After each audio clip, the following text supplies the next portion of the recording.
City of Stevens Point Sustainability Commission meeting, recorded October 2nd, 2025. I'll call the meeting of the City of Stevens Point Sustainability Commission. It's 5:31, October 2nd. Roll call, Alderman Sam Lang and Alderperson Allison Beer are absent tonight. Heather Phelps? Here. Doug Stingle? Here. And Greg Knight. So we do have a quorum.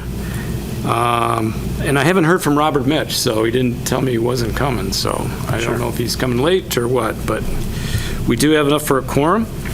So it doesn't look like there's anybody in the audience. Persons who wish to address the Sustainability Commission on a specific agenda item must register at the requested time. Persons who wish to address the Sustainability Commission on specific agenda items must register the request at this time. So seeing none, we will move on to approval of minutes from September 4th meeting of the Sustainability Commission. Just a note, I think at some point we might want to update agenda items 2 and 3 for future agendas so they actually say something different. Are you talking about the meeting minutes here? On this agenda, items 2 and 3.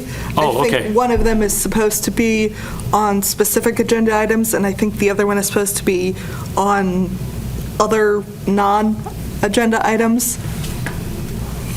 Oh, correct. So. Oh, I see. Yeah, I see. There's a mistake on item number 3. That should be other. Okay. Thank you. But we don't seem to have a horde of people clamoring to address us on either type of topic. Okay. So do we have a motion to approve minutes from September 4th? I would move. And I can second. Okay. All in favor, please say aye. Aye. Aye. Any opposed? None. Okay. Let's see.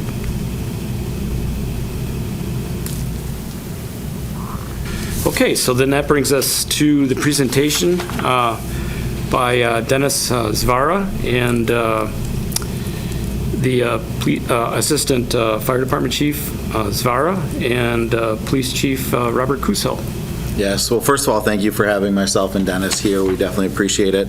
I think what the plan is I'll go through my PowerPoint, kind of give you a little bit of like what our mission statement is and our history of Stevens Point Police Department. And then probably have Dennis go through his because we do work hand in hand being first responders. And then if you have any questions at the very end, I think you'd probably be best that way. Okay. So in 2017, before 2017, we were in the basement of the courthouse. In 2017, in November, we got to move here to 933 Michigan Avenue.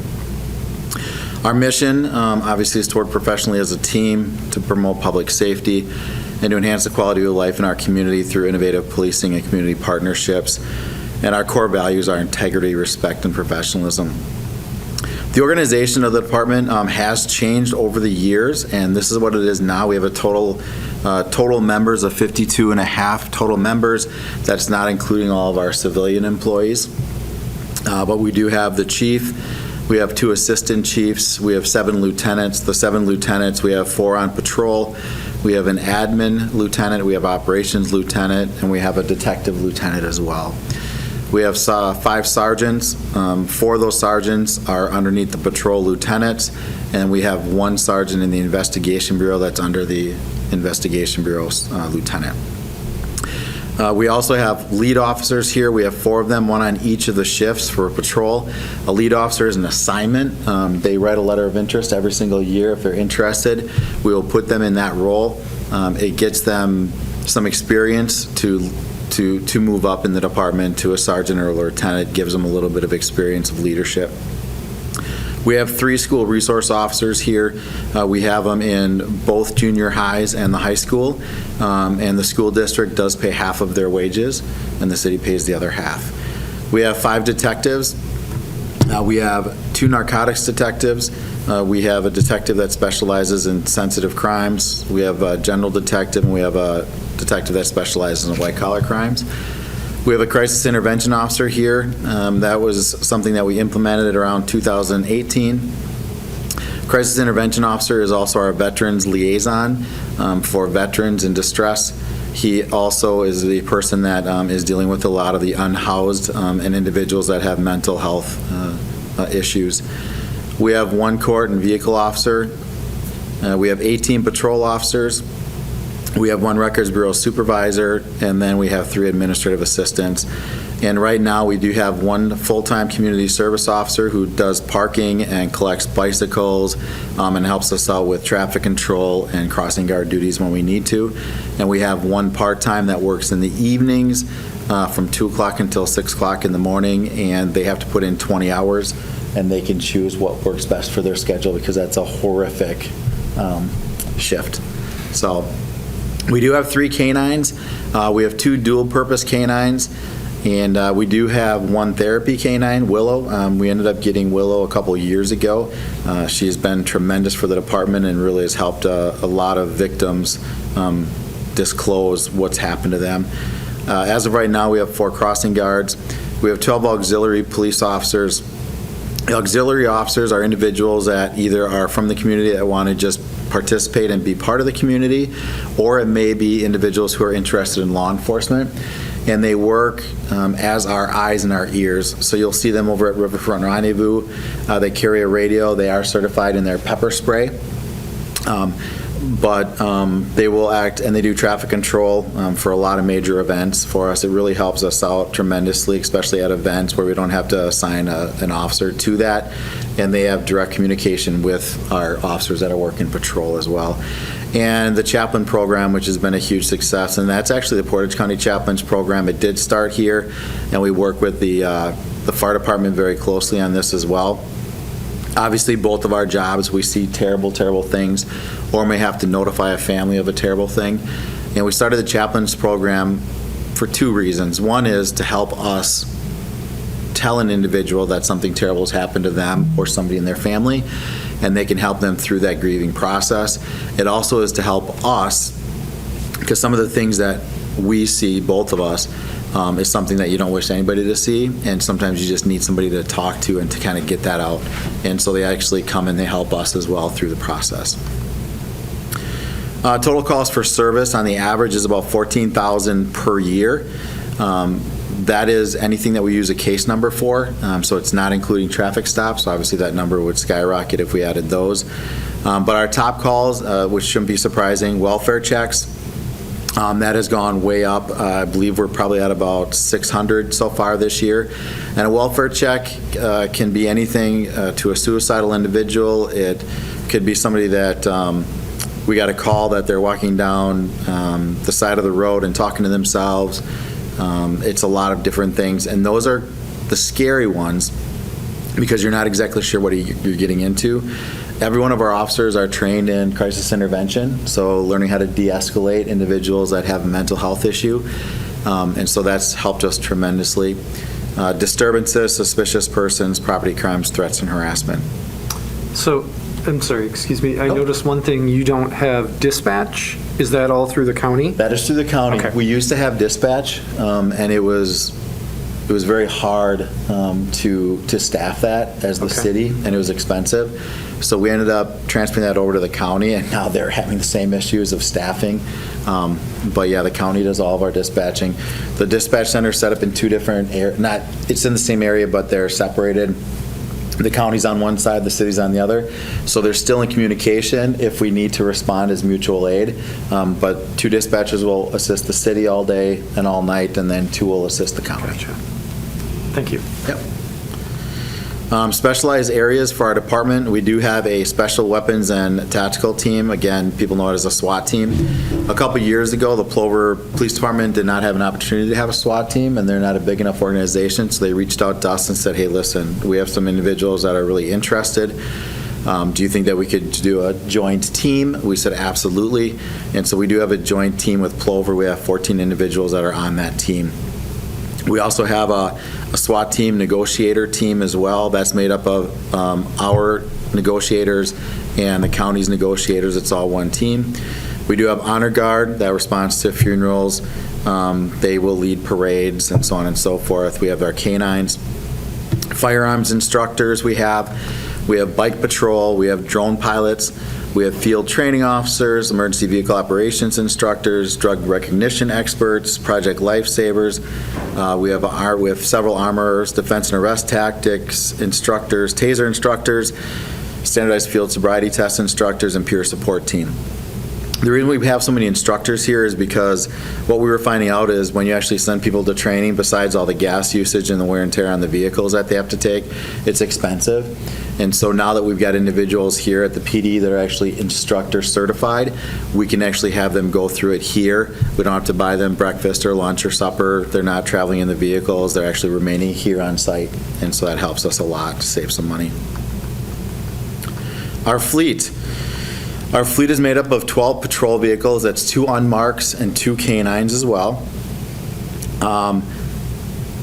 Super proud of the fact that in 2026, we started looking at hybrid vehicles to see if it would make a difference in our organization. And in 2026, we ended up getting one hybrid. Sorry, did you say, what year was that? 2020. Oh, I'm sorry. It's supposed to be 2024. Okay, So- good. I just saw it. I'm sorry. In 2024, when I was chief, I wanted to start looking at hybrids to see if it would help us, especially in our gas and our services as well. And so we ended up getting Squad 16, and we used it for a year. And it was in for service a lot less, and we saved almost 25% on gas for just that one vehicle. So that was one of my big things to try to do as chief, is I wanted to try to get an entire fleet of hybrids. We are up to 8 vehicles that are hybrids right now, and they run 24/7. And as of right now, it saved us 28% in fuel and on services. And I can tell you, before I came in here, I looked, our budget for fuel and services on a squad or the squads is $83,000. And as of just yesterday, I think we're at $42,000. So we're going to be well under the $83,000 we had budgeted. So that's going to help us out as well, because there has been a 0% increase for operational budgets for the last 5 years here. The 2026 is what I was going to say is the 2 unmarked squads are the only ones that haven't been transitioned into hybrid vehicles, and we are going to plan on doing that in 2026. And because it's been working out so well, our administration vehicles and our investigator vehicles, we do not switch those out except for every 10 years because they're not used as much. But we are going to look at doing some type of hybrid as well. We were thinking about all electric, but that would be almost impossible, especially with us using them 24/7 and the charging that's needed. And so it just wasn't feasible for us, but this is definitely a really great alternative for us to do. We have one undercover seizure vehicle, but we had taken several years ago, which we still use. We have an MRAP. The MRAP is a military type vehicle. It's actually to the upper right side of that. Misconception about that as well. That was actually given to us. It was completely free from the military under the 1033 program. And the only thing we had to pay for is we did have to paint it.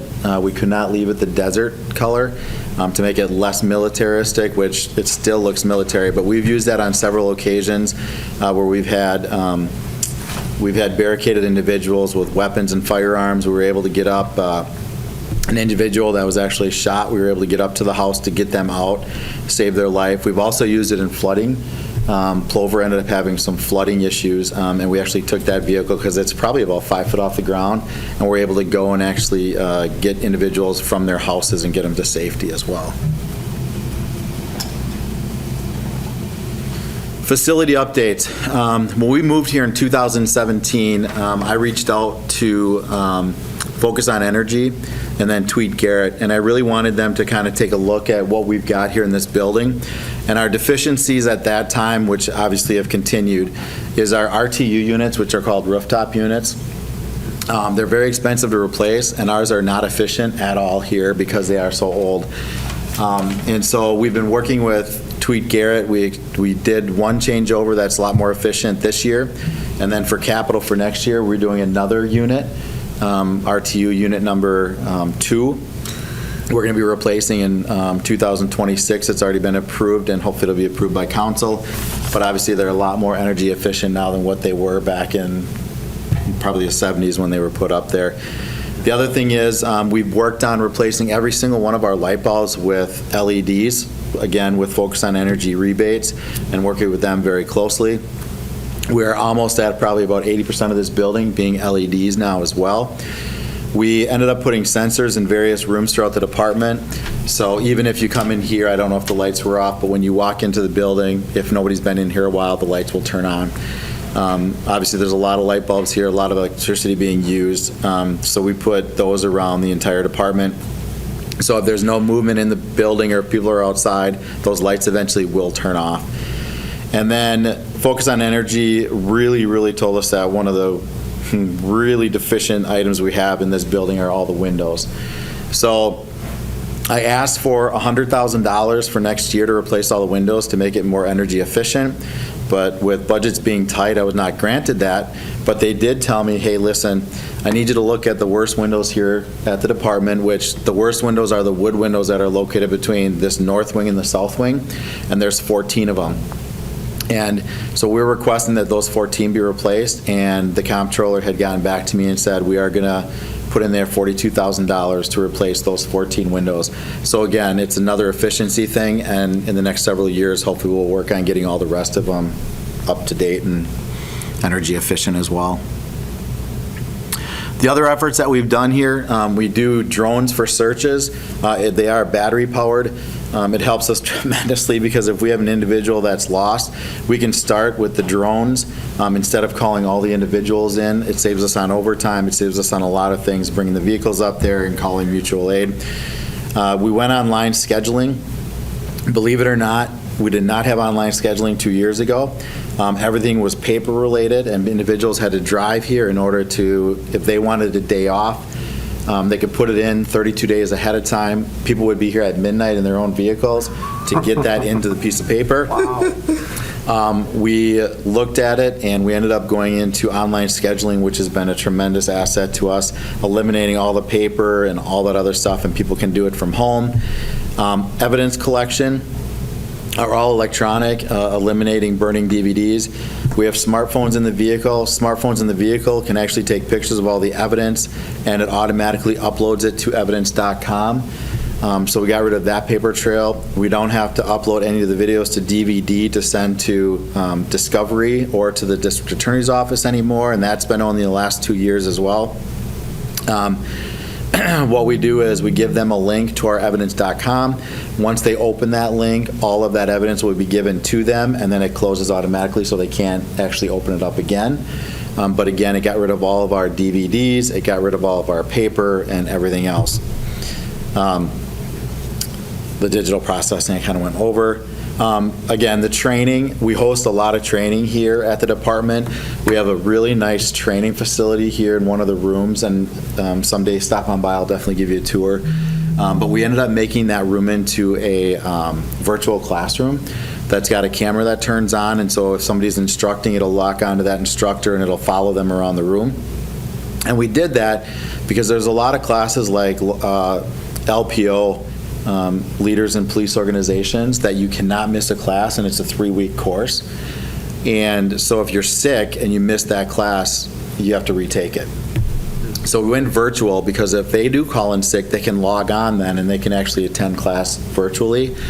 And by bringing these really good trainings here, we usually get a deal on, we might get 2 or 3 individuals that can train for free, or we get a discounted price. And so it saved us a lot of money, and I explained it earlier, it saves us a lot of money on food for breakfast, lunch, and dinner, hotel stays, gas using the vehicles. We give them our squads or unmarked squads that actually go to training and so on and so forth. So again, that's helped us out a lot by moving here and actually having that training facility right on site. For severe weather events, we're kind of in a unique category, us and fire department, because even in severe weather, we still have to do our jobs and patrol. Cooling and warming shelters, when severe heat and cold, we work with other city locations to get a reprieve. This summer, we've opened up our foyer We have worked with the school district in the past as well. We do have a transit department over on the east side that has a very large garage that can house several individuals. And in the last 2 years, I've applied for a BRIC grant, a Building Resiliency Infrastructure grant, and I was requesting it would actually be a storm shelter that would be our garage here in the at the PD or police department. I did not successfully get that grant. It would have been phenomenal. It could hold up to 2,500 people. The garage doors can withstand 250-mile-an-hour winds. There was bathrooms in there. There was showers in there, and so it actually act as a shelter in those times of need. It also was on generator power, so it didn't need all the electricity either. Severe weather events, officers will go through the city to notify those at outdoor events with our PA system. Pending the weather concerns, we'll utilize streets department for barricades for known flood areas or underpasses. It doesn't matter how many barricades we put up, people always seem to go around those barricades and get stuck in the underpasses. They'll keep a visual, patrol officers keep a visual on the sky and advise dispatch of any sightings or tornadoes. We'll open up an EOC, which is Emergency Operations Center, if needed, to work with all the city departments to have a unified response. The city's Emergency Operations Center is actually the transit department over on the east side. And Deputy Chief Malin? Deputy Chief Malin is the emergency manager for the city. He's done a phenomenal job, and he has actually done a couple events out there one of them turned into a real event for us. And so we actually go out there with the fire department, we have the streets department, we have public works, and we have all of us in one room, and we're all working together. Streets department, like when a tree comes down or if there's no electricity, and we have a PIO, a public information officer there as well, that can notify the media and get it out on what's going on. But again, that's our Emergency Operations Center, and a lot of individuals don't know that it's actually at the transit department, but we all get a unified command, we all work together, and we're all in a room like this talking, so we know exactly what's going on throughout the entire city. I assume that would also include things like whatever the system is that texts everybody in a certain area and stuff like that. So that's called Blackboard. And Blackboard, we can do the entire city, we can do certain areas of the city. So you might have gotten some where we've had individuals that have wandered off in the wanderings program, and we'll ask people in a certain area, hey, could you step outside, look around your shed to see if an individual might be there. But yes, that includes that, and we can do a specific area, we can do the city, we can do the county. It's up to us what we want to do for the Blackboard. Is that Emergency Operations Center, is that something that you can also coordinate with, say, Village of Plover or the county, or you can kind of like expand it depending on what the geographic range of the emergency is or something like that? Yep, we can absolutely do that. And the Sheriff's Department does have an EOC as well. Theirs is in the basement of their jail right now currently. Okay. And so, but we've actually done rescue task force training where we've actually all gone into the basement of that building as well and worked from there. But yeah, the city, county will all work together, especially during events that we need an EOC. It's a mutual aid situation. Okay. And that is my presentation. So if you guys have any questions, absolutely, I will answer them. Or if you want Dennis to go and kind of go through theirs, because we're very similar for first responders. Are there any questions that you want to catch right now, or otherwise we'll roll on to the next presentation? Thank you. Absolutely. Yeah, thank you. That was great. I definitely have to remember that statistic about how much you've been able to save with the hybrids to pull that out in the future. Yeah, absolutely. Yeah, and I'm happy to hear that you're seeing that success and you're going to build on it, right? Absolutely. That's great. Oh, Jesus. Okay, sorry. That's probably where Sam was too. Oh, Sam's sick. Sam's sick, yeah. Okay. Okay. That's where. Yeah, that was from last month. Yeah. Sorry. Taking a long time. It's an older computer. I know that the requested I need to update it. 87%, 89. We're ticking up, we're ticking up. Again, my name's Dennis Zvara. I'm the Assistant Chief, Stevens Point Fire. I run the fire side of operations. Assistant Chief Gemza was going to be here, but he's actually on a call right now that he got called away to assist to the ambulance crew with. But he runs the EMS side and works with the county to run the ambulance itself. We work together, obviously, because we're both out of the same department. Just he has different responsibilities than what I do, but we overlap quite extensively. Well, this is going to take a while. That last 11% is... So just as we're waiting, my apologies. I thought we were meeting at a different building, which is why I was late. And I believe that's why someone else isn't here as well. We both were chatting today. We thought we were supposed to be somewhere else. So You missed a phenomenal speaker. Well, it looks like Oh, now we got the black screen of Got death. the main portion of the There we go. sustainability at least. Cool. I just went over kind of the history of why we're here. So the Stevens Point Fire Department, obviously the presentation is mitigation of climate change effects, reduction of green gases and emissions, and basically what we've done to try to assist in that as a department. I think we've come a long way. There's obviously always room for improvement, but unfortunately a lot of that comes down to funding and what is available to facilitate that. Come on. Same as the police department, we have vision, core values, and overall what we stand for as a department. We've actually just revamped our mission statement through a strategic plan, which we're finishing up. Hopefully, we're going to present our next 5-year plan to the Common Council in January or February of 2026. But the mission slightly changed. We simplified it a little bit and just says that the department exists to serve the community through emergency response and preparedness. And I think, again, preparedness goes into sustainability and what we're trying to do and what we're trying to accomplish. Our core values are basically what we call the price of doing business: professionalism, respect, integrity, compassion, excellence. And you'll find that in our stations, written on the walls. It's in our classrooms. And our members are basically taught and can recite that verbatim, basically, because it's what we live by as a department. As far as our department organization, again, we have changed over the years quite extensively. Our numbers have increased over the years. We currently run with 5 administrative chiefs. There's Chief Moody himself. We run 2 assistant chiefs, 1 for fire, 1 for EMS. There are 2 division chiefs. 1 division chief runs the fire bureau, and the other division chief is our training officer who runs training for both fire and EMS. The bureau is responsible for all fire inspections, public education, and investigations. Under the bureau, there is the division chief, and then there also is the deputy fire marshal. The position was actually brought on in 2023 for the deputy marshal, and part of that position that was brought on was an emergency manager for the city.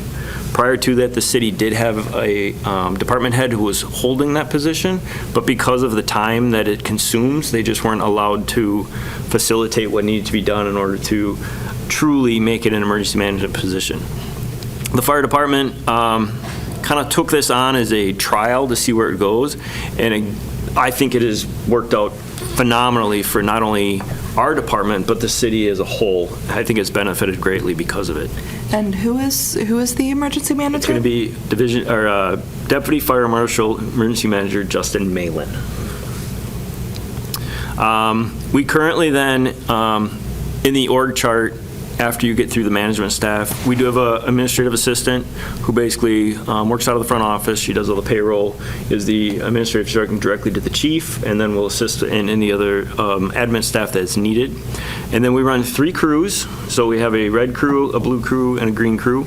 The crews are then made up of 1 battalion chief, 2 lieutenants, 1 paramedic supervisor, 2 drivers, and then we have filled out the rest with paramedics. The number 55 actually just went up because of the referendum that was approved as of last year. We were able to increase that by 9, so 3 more firefighter paramedics per crew. The battalion chiefs run the crews. the lieutenants run stations, is the way that we look at it. Each lieutenant has a driver that drives the fire truck. They're responsible for that apparatus and getting it to and from the scene, and then making sure that they know how to operate it and can facilitate whatever needs to be done once they're at the fire scene with tools, helping out in any way. Paramedic supervisor position is a new position that just started. What we found is as rollover had been occurring in the department and people are, I guess, short-term living as a firefighter paramedic, we're not seeing that length of time anymore on the ambulance side. So we were missing some seniority and experience. So we created the paramedic supervisor position, which actually has allowed us to train our younger members. Anybody that's new, currently hired, is assigned a paramedic supervisor, and they spend 1 year working underneath that paramedic supervisor. So they get to build a rapport, they get to learn, and we don't just have two young people running ambulance together. We have somebody that's experienced running with somebody who may have less experience. Overall, the structure, like I said, has changed throughout the years. Originally, when I started, we had one chief, and all of the admin staff that was currently didn't exist. It was 3 battalion chiefs running each crew, and the crews automatically just started after that. The crews run 24/7, 365 days. They run 24-hour shifts, so they start at 7:30 in the morning, and they end their shift at 7:30 the following morning. They work 1 day on, 1 day off, 1 day on, 1 day off, 1 day on, 4 days off. It's called the California shift. It's very common in the fire service. It does a multitude of things. One, you can employ less people and not having to run 4 shifts of like a 12-hour. You get camaraderie within the fire service, and you build a family, basically. Unfortunately, it does take a burden on members overall. They spend approximately 1/3 of their career at the fire station living and not with family. They miss birthdays, they miss holidays. But again, it's very beneficial in many ways in order to ensure that the community is protected. We do more than just ambulance and fire. We have a number of specialties that we do. We currently have a contract with Portage County for the ambulance service. So the county contracts with the city.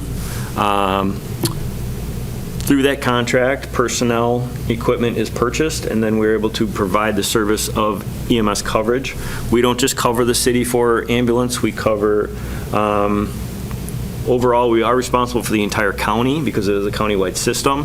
Our territory is actually the city of Stevens Point. We cover the town of Hull, Dewey, Rudolph, Sharon, and Rosholt, and Park Ridge.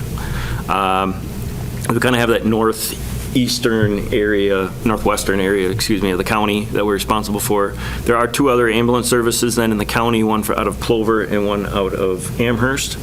They do also have their area, but if any one of those is busy, we will cover them, and vice versa, they will cover us.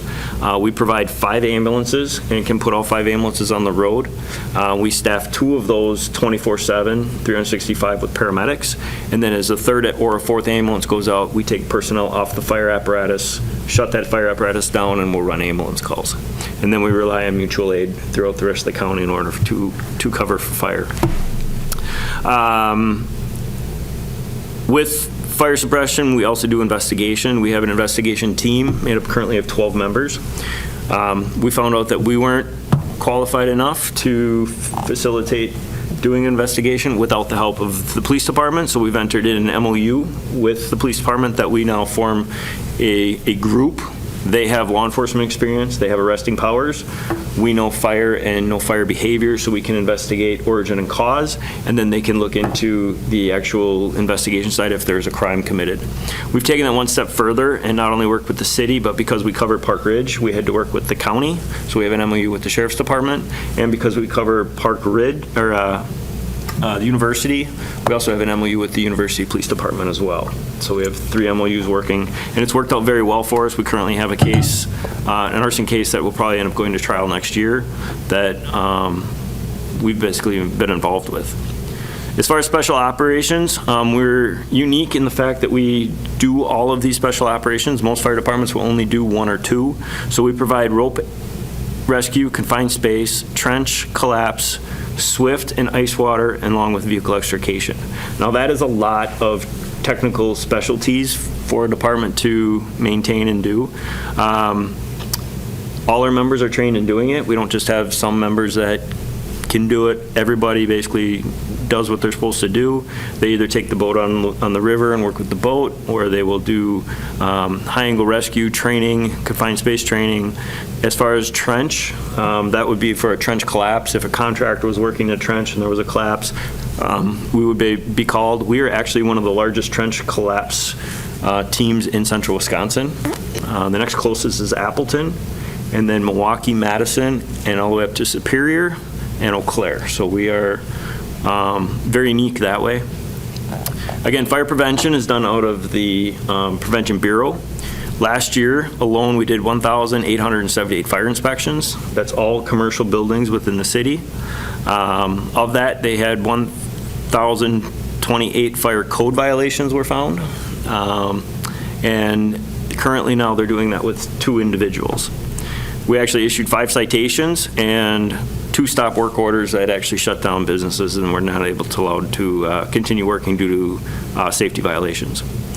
Public education is also a huge foundation that we use in order to hit the young groups, but we don't just hit the younger individuals.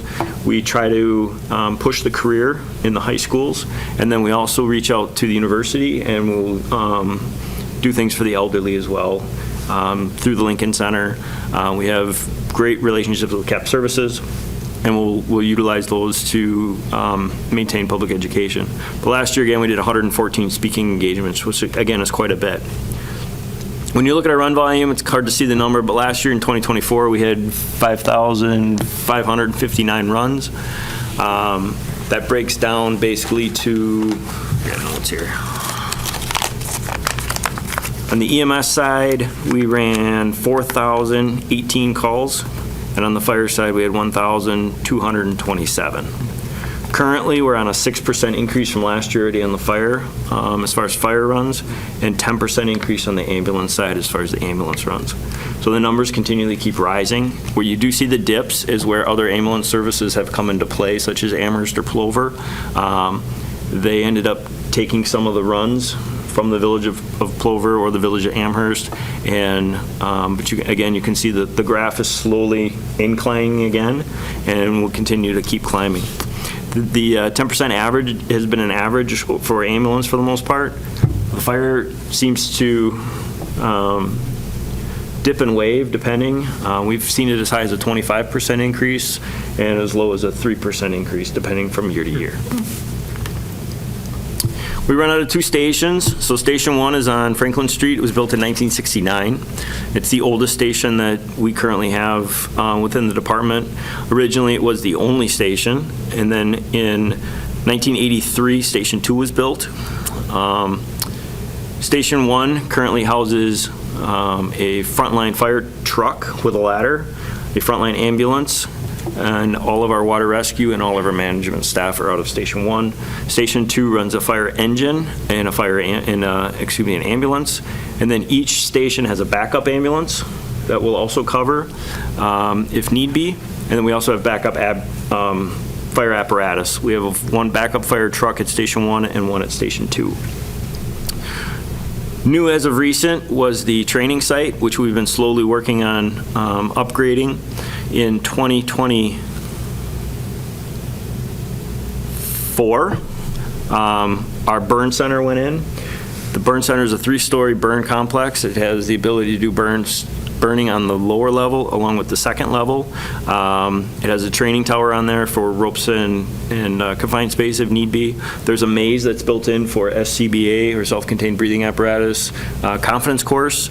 The crews basically have put furniture in there as of right now, and they actually will smoke it up using a fog machine, which then doesn't burn as much wood and utilize product. And then we also don't have to fall under NFPA 1403 for live fire compliance, which means we have to bring in additional structures.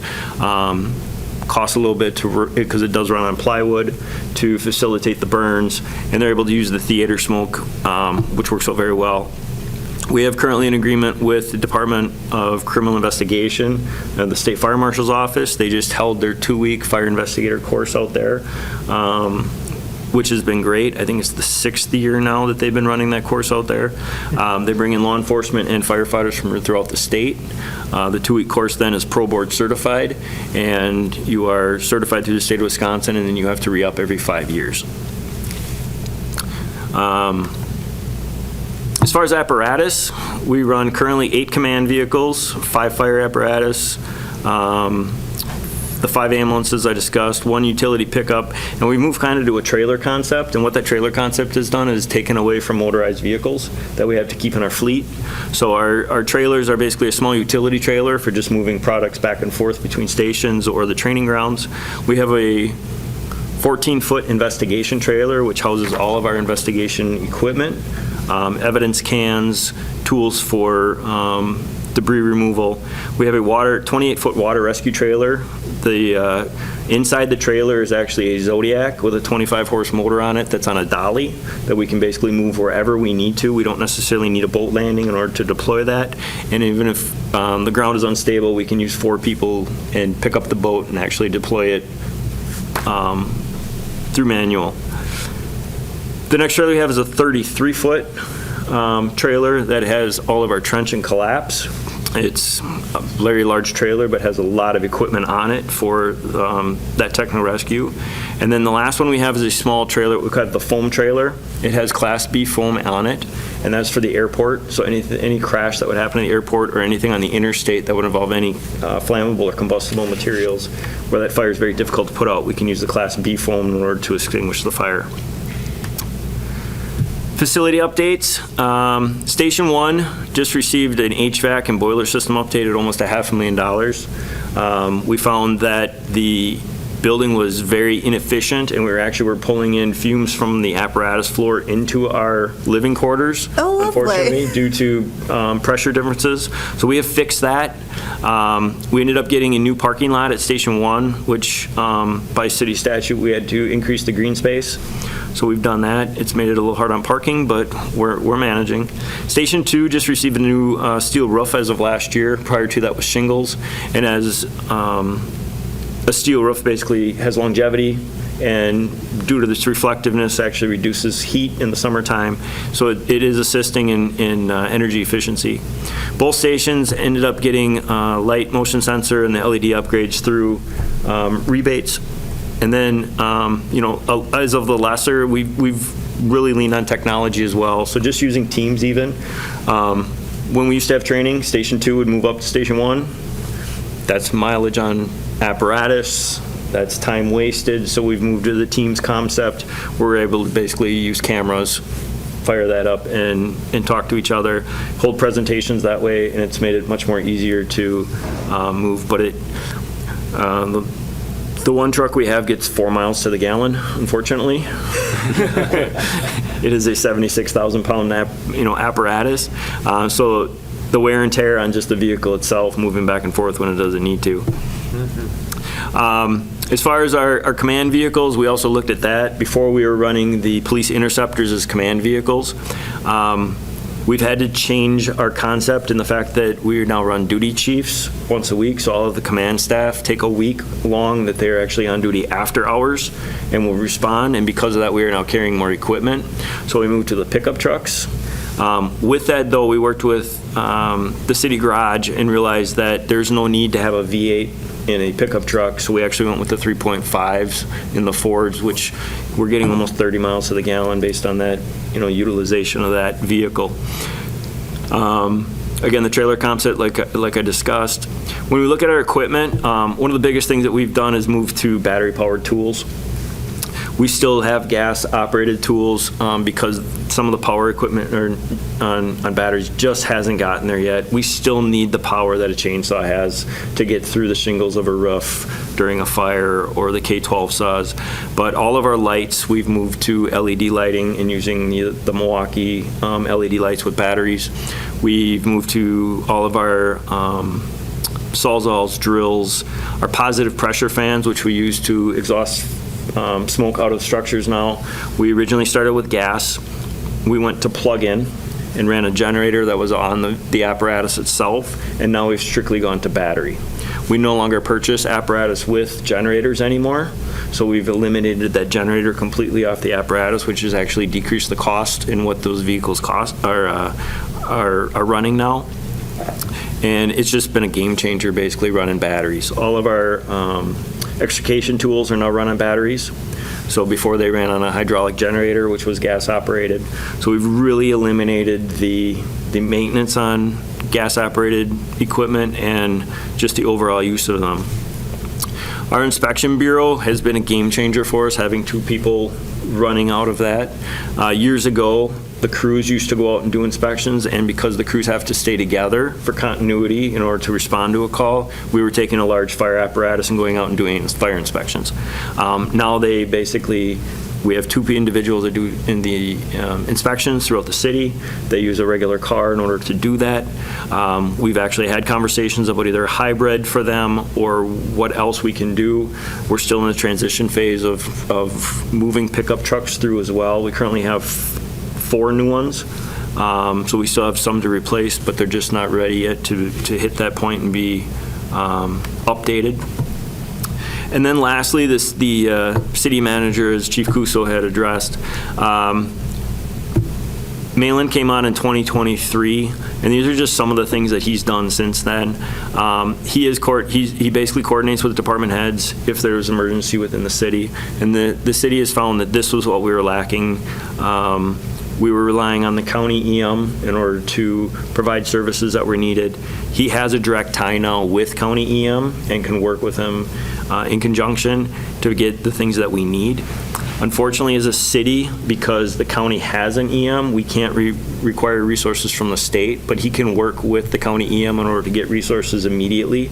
So it's nice knowing that we have that, and he knows what resources we can get automatically. He just finished up the next gen warning system, which is the siren system that goes around. It was on a manual basis, and now it has turned into a digitalized system, which does digital upgrades. When he first came on, he asked the police department and the fire department to actually go out every Saturday and pick a site where one of those sirens was operating. And within the first 2 weeks, the police department actually found a site where one of the batteries was bad and that siren was not operating. Since we were doing that, over the course of the year, we found 2 sites that weren't doing that.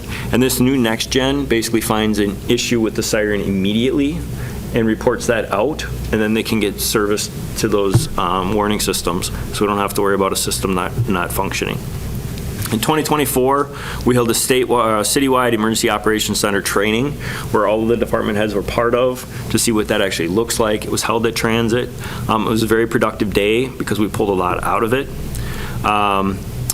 As of May of this year, the city has basically adopted a mitigation plan. Before we contracted this out for this to be done, and Malin was actually able to accomplish this in-house within the city.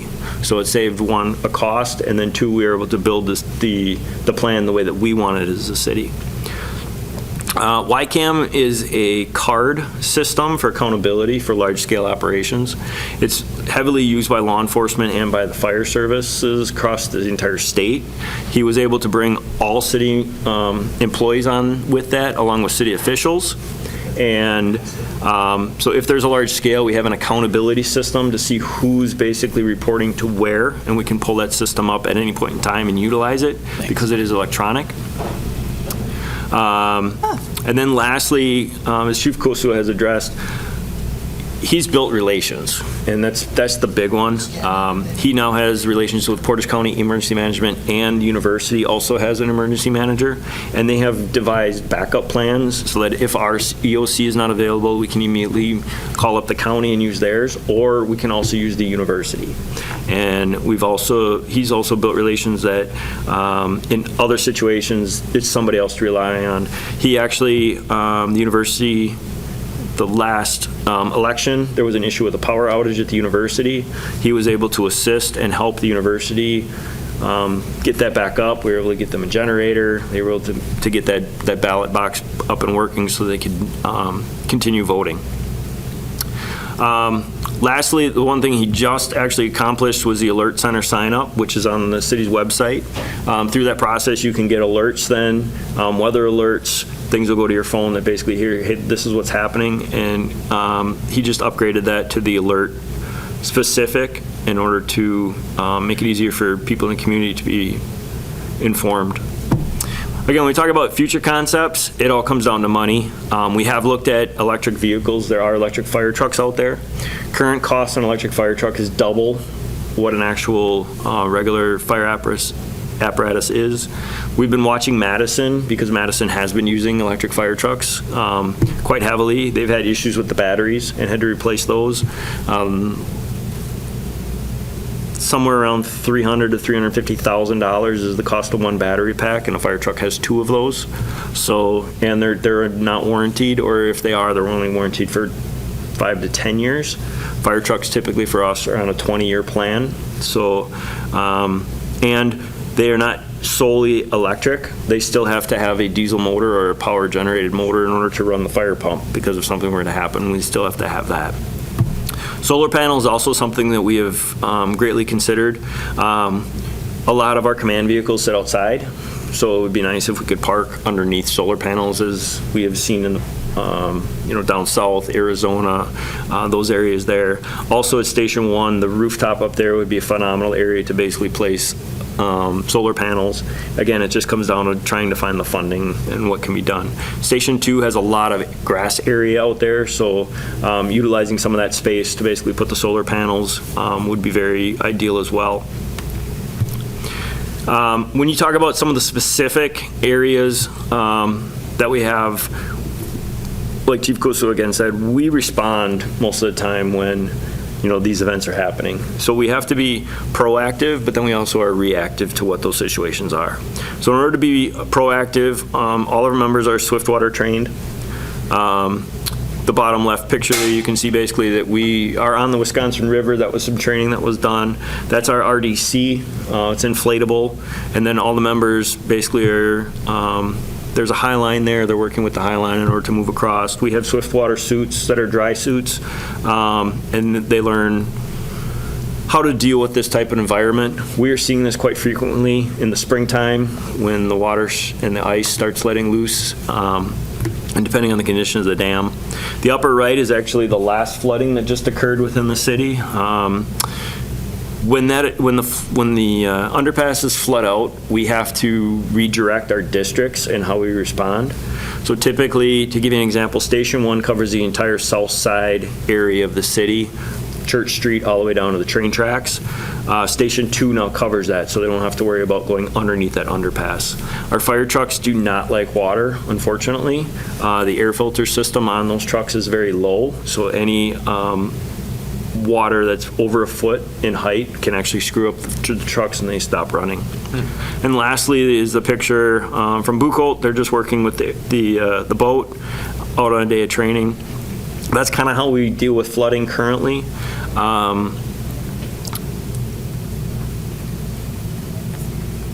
The trailer was a new concept that we looked at. The boat was actually a grant from the state. And prior to this, we actually had a very large airboat, which was loud, did not maneuver and get around very well, and made it very difficult to perform rescues. During heat waves, again, the shelters are typically open. Some of that is run actually through the emergency manager with Malin. He actually has to work with the mayor, because the mayor is the one who actually will open up those shelters if need be. When the temperatures start getting warm, we take precautions. All of our trucks carry bottled water, but we just add ice when we need to. We have an agreement with City Transit that if it's a very warm day, 85 or higher, the temps, high humidity, we'll call transit and have a bus respond out to the fire scene, and we will use that for rehab for our firefighters. So our firefighters can gear down, go into a cooler environment, get out of the warmth. They've been working pretty hard, and then we can start rotating individuals through if need be. And then lastly, we have MABUS. So MABUS system is originally out of Illinois. The state of Wisconsin has adopted it, and it's mutual aid. That is predetermined and set up. So that's just one of our MABUS cards that I've got written down there in the corner. We have a policy that if the temperatures are either very warm, or the reverse, because we're in Wisconsin with the cold weather, we will call in additional resources automatically and automatically move up to another box or a box alarm. So if typically we were to run a house fire on a box, we would take it to a second alarm, and we would bring in additional resources so we can cycle individuals through faster and not have to worry about burnout. And then lastly, for the community, it's been very popular, but the splash pads, we call them pop-up splash pads because we typically just pick a location where we think it's going to be the most used, flow some water for the day. The kids and families can come out and they can enjoy it, but they're also cooling off and getting out of the warmth. For power outages and storm damage, again, we try to be proactive by watching the weather. Occasionally we can get ahead of it. Other times we're behind it, depending on what the notification is. But we will call additional personnel back when needed. We try to filter some of the calls in the past we've done after the straight winds came through back in, what year was that, Bob? 2011? 2010, we actually became a filter, and we set up a mini dispatch center within the fire station. That comm center was transferring calls to us based on the non-emergency of it, and we would start sending our units, which took a huge burden off of them, so they could work on strictly the 911 emergencies, and then we would filter everything through. So we've done that in the past. We've actually gone as far as to devise forms that we've created so that we can filter those phone calls, figure out which apparatus are going to respond. Our chainsaws are basically set up and designed for structural firefighting, so we use carbide tip blades, which are expensive. So we realized real quick when that storm came through that it's much cheaper to just use a chipper chain. So all of our fire apparatus now carry chipper chains, and we actually will switch out the chains if need be when we have a storm that comes through. Therefore, if a tree was down on the road and we need to get through, we can remove that debris and continue moving through without calling city streets and there's a delay. We have backup generators at each of our stations. We just had an issue this last week because of the weekly test. We found that one of the generators was running poorly and there was an issue with the transfer switch, so we ended up having that fixed. And in the process, the station was without power for 3 hours while that repair was made, and we put some of our technology to the test, realizing that our paging system still went off the way that it was designed to do, with the power completely shut off and that station dead. We can relocate to different fire stations if need be. And then we also have the EOC, or the transit area, that we've had conversations with. We can fit our fire apparatus in that garage, or city streets. We can also fit our apparatus in if we had to shut down a fire station completely, or both stations. We can readjust and move. We anticipate when there's storm damages an increase in call volume. And the biggest ones that we see are those that are in the medical need, that need power. So people that are on ventilators, oxygen concentrators, they start calling, basically saying, hey, my portable has run out. What can you do to help us? And we plan ahead for that. And then lastly is we just expect the power lines to be down. So we will send out crews to investigate, oftentimes secure it with just caution tape, and then notify public service that there's a line down.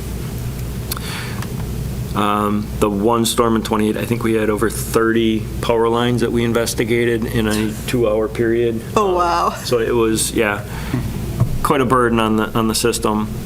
And again, if there's any questions, I will offer that if anybody in the community wants, or the committee, excuse me, wants to come in for a tour of the fire station, you can either get a hold of one of us at the firehouse. We'll definitely, give you a tour and show you what I'm talking about. And I'm sure the same goes for Chief Kussow as well. I would not turn that down. Okay. Are there any questions from committee members on any of the subjects or topics here? Or? So even if you don't have any fully electric equipment yourselves yet, have you had to do training for community members with electric vehicles and dealing with, so the EV battery fires? Yep, the EV is something that's being watched very closely within the fire community to see how that's going to play out.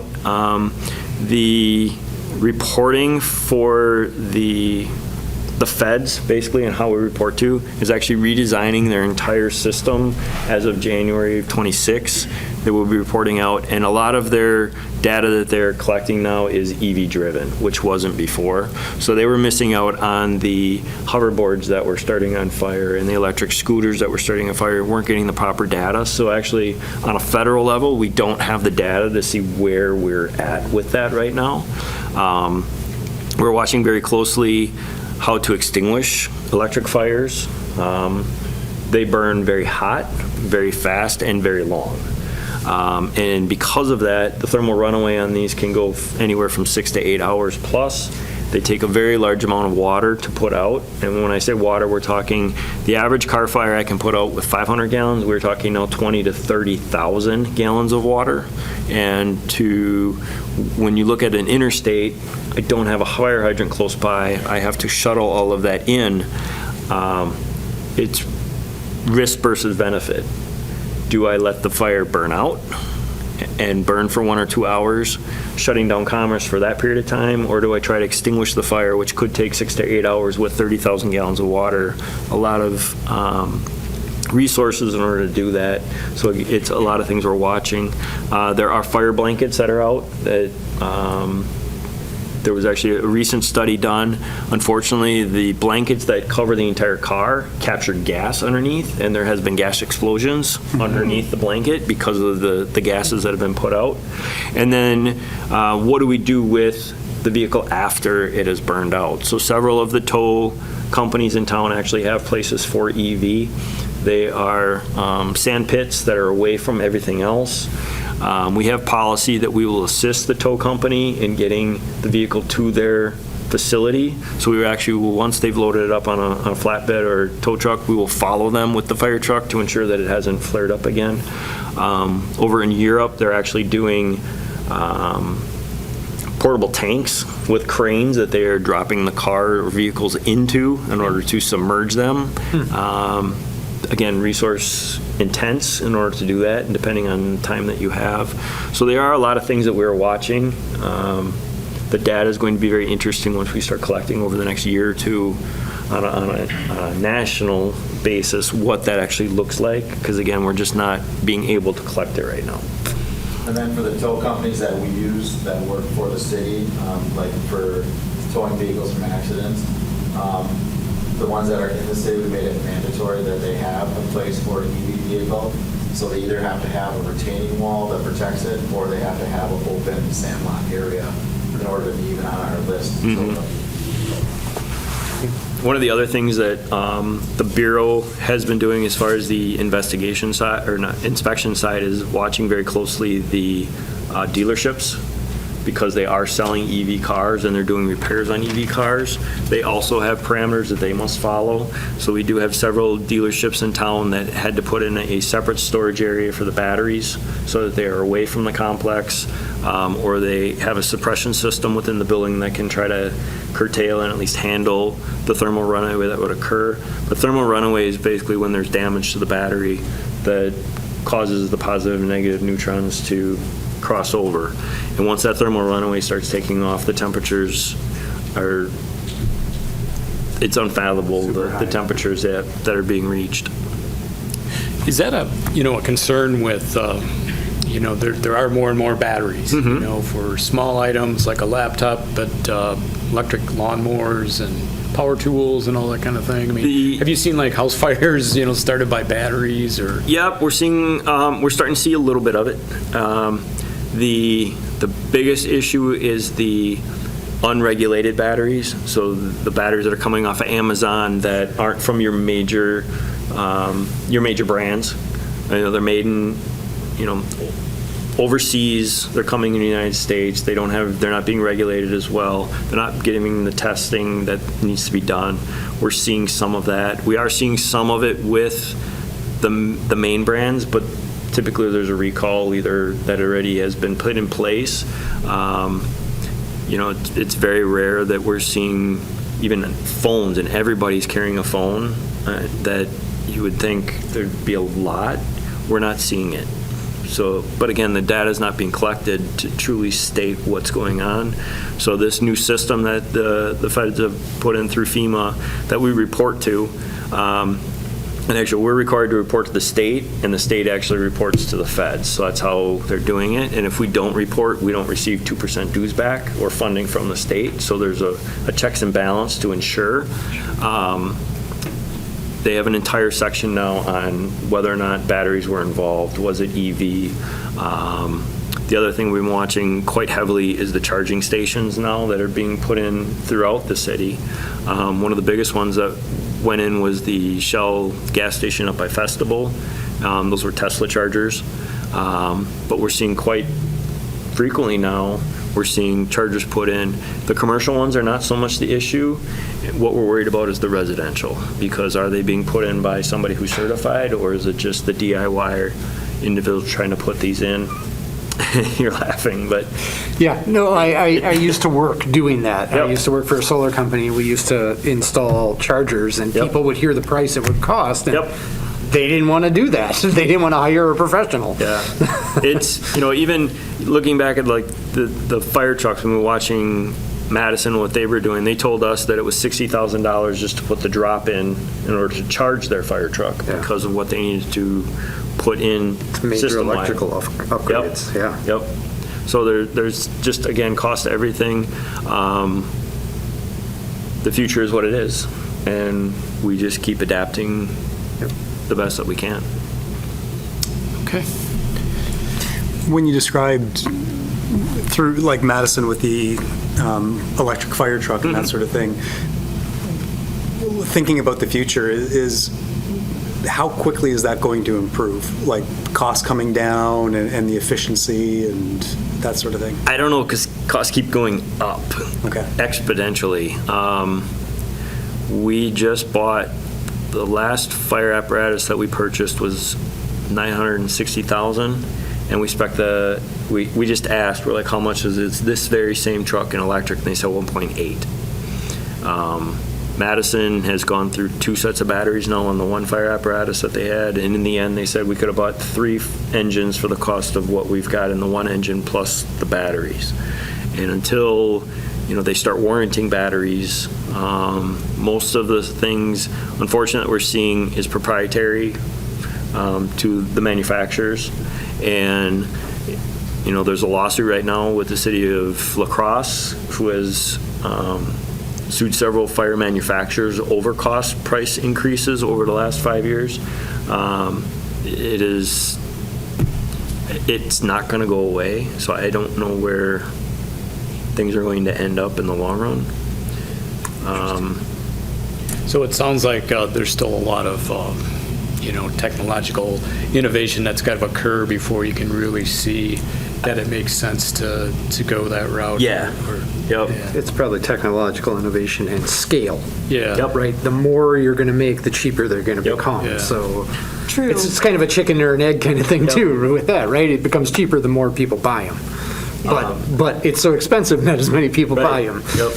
And the like the hybrids, if the hybrids are working very well for the PD, we're watching them very closely, because I have 2 people that are inspecting every day.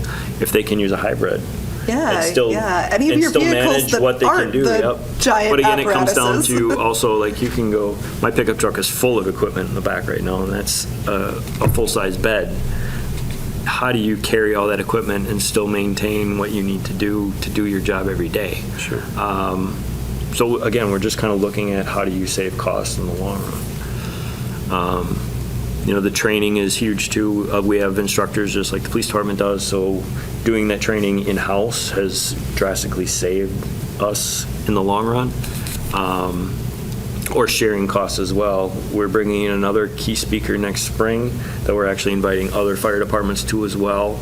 That will be held. Stockton Fire is actually running that, but along with the Chiefs Association. But again, the cost is very minimal because of that, and working together trying to do that.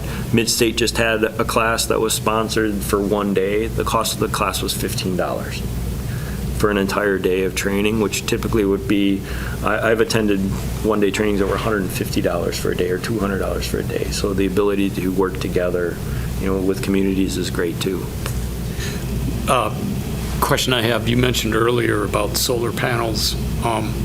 If, for example, it were financially feasible for the city today to go out and buy those panels, I mean, would you say it would be reasonable to install those as like overhead shade on parking lots and then on your roof of your buildings? Yep. You'd be able to handle Definitely. solar panels? Definitely. I would say your Station 2 is the one that just got the new metal roof, correct? That's, once you just get a new roof, that is the perfect time to put a solar panel on it. And part of Station 2 actually ended up getting a newer roof as well in the last, it got remembraned, I guess. Okay, sure. So, same thing. But again, the parking lot is also just a large area that we've considered. Sure. The ability to just cover vehicles so they're not sitting outside for an extended period of time. Typically, that's going to cost more. I wouldn't say significantly, but I mean, if you think about installing a solar panel on a roof, Yep. the foundation and the mounting apparatus is all there. In the parking lot, you got to build all that, right? So it just becomes a little bit more expensive. But what's really nice also about metal roofs is you don't actually have to penetrate the roof to mount the solar panels to it as well. So that saves cost. Sure. I mean, it's just less parts, takes less time, and they can just clamp it to the seams of the roof. Okay. If it's a standing seam metal roof. Sure. Yeah, we definitely have, I think, the infrastructure to facilitate panels. And you've got buildings that are constantly occupied. Yep. So it's not that they're not occupied during the day or anything. Right. They've Yep. got probably a fairly consistent And energy even just usage, putting the which is motion good. sensors in was a huge saver for us because, again, we had office spaces that weren't being used throughout, the overnight. But then I have a day room that the lights can be on 24/7 depending on what the calls are like and people traveling through. And it's worked out very well for us in the long run. And of course, this would be, yet an added expense, but if you were to get solar panels, would it then be helpful to also get batteries to add to that backup ability of the buildings? If feasible. I guess that's the key is, again, cost versus benefit. Yeah. Is we have two newer backup generators already that actually run on propane. Okay. So they are efficient. And to have batteries to replace them, if we could utilize those generators somewhere else possibly that wouldn't need what they need, or so anything's possible. Yeah, and that's oftentimes a good application is to replace those temporary backup powers that just, for the most part, just sit there, right, and don't do anything. If you go with a solar and battery, one, your solar's always generating and saving you money, and then you can also program your batteries to be, let's say, at a certain time, electricity gets really expensive, you could use some from that, but still maintaining your backup power, and that way you're not buying that electricity from it. So your emergency backup also becomes a way for you to save money. So it's kind of a win-win if it's feasible, right? Because when we're talking about this is going to be at scale. Like, you're going to be a fairly large thing. So I've done these in residentials and small businesses, and I've seen it work really well. So it's just about scale. And this would be another facility too that would be, this is 24/7. There are officers in and out of here all the time. That, it's not a building that's shut down. Yep. There's meetings most nights here till 7, 8, 9 o'clock at night, Monday through Friday. So it would benefit greatly.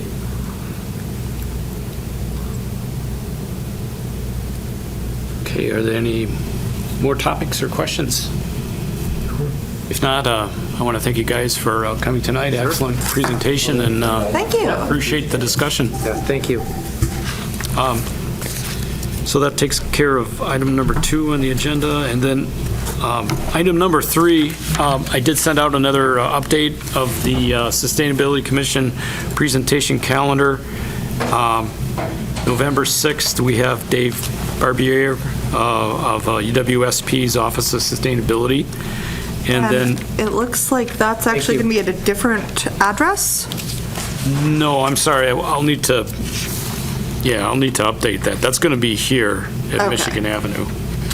Yeah, that's an edit mistake there on the agenda. Okay, very good. I will show up here next month. And then also November 6th, or excuse me, December 4th, we'll have Sylvia Lopez, who is the new representative for Focus on Energy.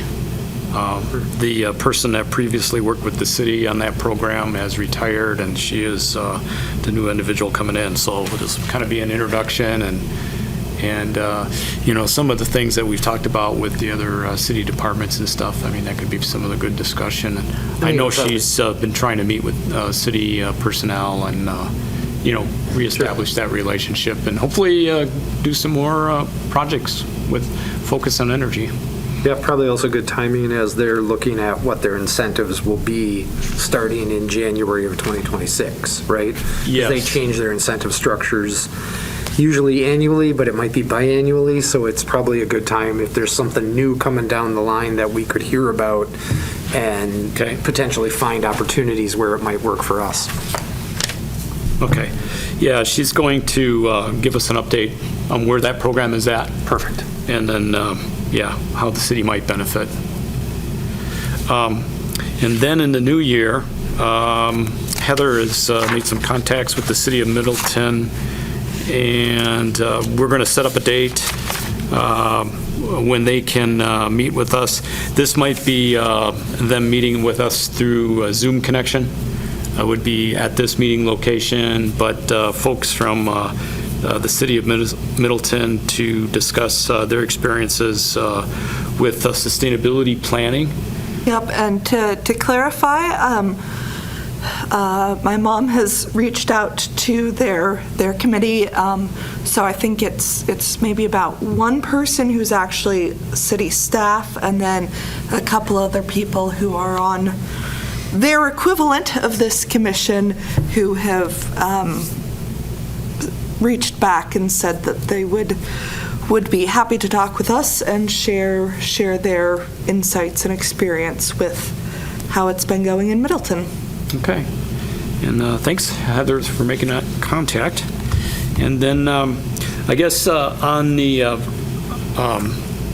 calendar list there's some bullets there with some other things that we've talked about before. When we last met with Adam, we talked about doing some modeling scenarios. And then also I was given some recommendations. Austin Holland is another contact through UWSP, Office of Land Use Education and Community Sustainability. That could be another potential, but, folks we think that could give us some good advice, about how to put together a roadmap or report, whatever we end up calling it. I have spoken with Austin and a couple of his colleagues in CLU, and I gather that they do periodically give presentations to okay, you have these elected officials in whatever level of local government it is who, we don't always know what powers we do and do not have, whether it comes to zoning or what rights you do and mostly don't have if a large-scale solar is planned in your area or whatever. So I don't know that they so much talk directly about sustainability planning and in the way that we would, but they do have, I gather, a lot of kind of outreach to local governments to talk about what can be done.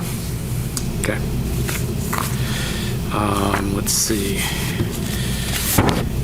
Is there any more comments or on the calendar that we have? So So I would add related to that, I can provide you some contacts related to the topic of food waste diversion efforts within the community that are already established. Okay. Probably don't want to give those contacts on the record at the moment before checking with those people, but we do have some things established in the community, and they would more than be willing to probably come in and talk to the commission about steps that we could take forward in the community to continue with that effort that we should be looking at with everything else we're trying to accomplish. Yeah, and if I could just add to that topic too, I know that's a topic that's come up. The importance of that is gas generation in landfills, which is a huge problem. Huge. And it's all due to the organic material going into the landfills. So it's something that landfill operators are struggling with. And so anything we can do to reduce the amount of, and it's food waste, a lot of it, but the green organic going into landfills, reduce gas emissions would be huge. Yeah, I wonder if, so we've now talked to, I guess it's Public Works that's responsible for the garbage and recycling pickup, but it might be interesting to go one step further and talk to whoever is in charge of the facilities of where that trash and recycling ends up. Yeah, and maybe also invite the city representative to maybe in that conversation to talk about how we might go about implementing something like that. And I think that Alderwoman Burr does that for her job, right? Yes. Yeah.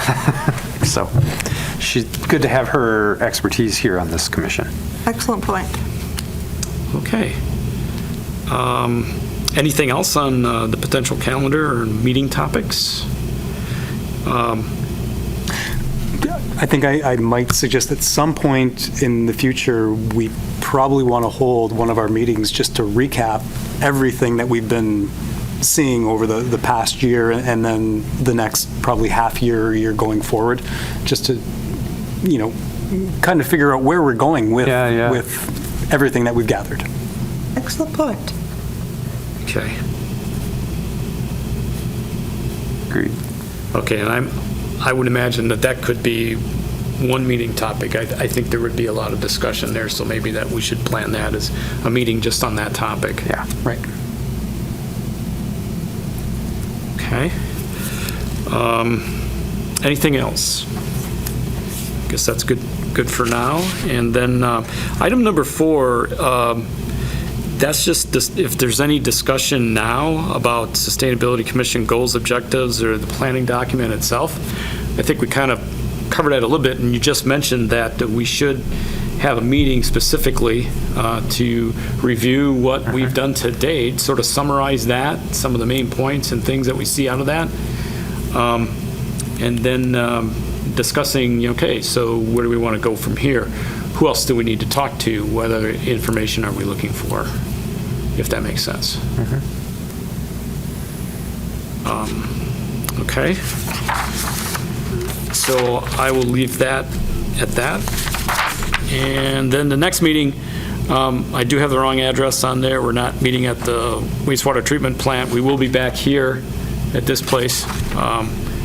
So if there isn't anything else, I'll take a motion to adjourn. I will so motion. And do we have a second? I'll second it. Okay. All in favor, please say aye. Aye. Aye. Any opposed? We are adjourned. A video of this meeting is available for viewing on the city's website, stevenspoint.com/videos.